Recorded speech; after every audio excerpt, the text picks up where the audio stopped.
ಶಿಡ್ಲಘಟ್ಟ ನಗರವನ್ನು ಸ್ವಚ್ಛ ಹಾಗೂ ಸುಂದರವಾಗಿ ನೀಡಲು ಈಗಾಗಲೇ ವಿವಿಧ ವಾರ್ಡ್ಗಳಲ್ಲಿ ಸ್ವಚ್ಛತಾ ಕಾರ್ಯವನ್ನು ಕೈಗೊಂಡಿರುವ ನಗರಸಭೆಯ ಅಧ್ಯಕ್ಷರು ಹಾಗೂ ಪೌರಾಯುಕ್ತರು ಇದೀಗ ನಗರದ ಉದ್ಯಾನವನಕ್ಕೆ ಕಾಯಕಲ್ಪ ನೀಡಲು ಮುಂದಾಗಿದ್ದಾರೆ.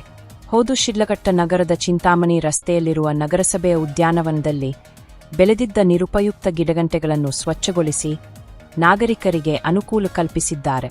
ನಗರಸಭೆಯ ವ್ಯಾಪ್ತಿಗೆ ಬರುವ ಉದ್ಯಾನವನ ಗಿಡಗಂಟೆಗಳು ಬೆಳೆದು ಒಂದೇ ರೀತಿಯ ಮಿನಿ ಅರಣ್ಯವಾಗಿ ಪರಿವರ್ತನೆಗೊಂಡಿತ್ತು. ನಾಗರಿಕರು ಉದ್ಯಾನವನದ ದುಸ್ಥಿತಿಯನ್ನು ನೋಡಿ ಅಧಿಕಾರಿಗಳು ಮತ್ತು ಆಡಳಿತ ವ್ಯವಸ್ಥೆಯನ್ನು ಟೀಕಿಸುವಂತಹ ಪರಿಸ್ಥಿತಿ ನಿರ್ಮಾಣವಾಗಿತ್ತು.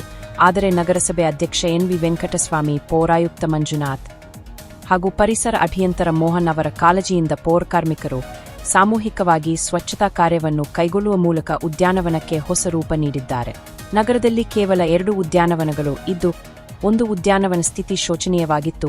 ಇದೀಗ ನಗರಸಭೆಯ ಆಡಳಿತ ಮಂಡಳಿಯಿಂದ ಉದ್ಯಾನವನವನ್ನು ಅಭಿವೃದ್ಧಿಗೊಳಿಸುವ ನಿಟ್ಟಿನಲ್ಲಿ ಕ್ರಮ ಕೈಗೊಳ್ಳಲಾಗಿದ್ದು, ನಾಗರಿಕರು ಸೌಲಭ್ಯವನ್ನು ಮಾಡಿಕೊಡಬೇಕೆಂದು ನಗರಸಭೆ ಅಧ್ಯಕ್ಷರು ಹಾಗೂ ಪೌರಾಯುಕ್ತರು ಮನವಿ ಮಾಡಿದ್ದಾರೆ. ಶಿಡ್ಲಘಟ್ಟ ನಗರವನ್ನು ಸ್ವಚ್ಛ ನಗರ ಮಾಡುವ ಸಲುವಾಗಿ ಪ್ರಾಮಾಣಿಕ ಪ್ರಯತ್ನವನ್ನು ಮಾಡುತ್ತಿದ್ದೇವೆ. ಅನೇಕ ವಾರ್ಡ್ಗಳಲ್ಲಿ ಕಸಕಡ್ಡಿಗಳನ್ನು ವೈಜ್ಞಾನಿಕವಾಗಿ ವಿಲೇವಾರಿ ಮಾಡಲು ಕ್ರಮ ಕೈಗೊಳ್ಳಲಾಗಿದೆ.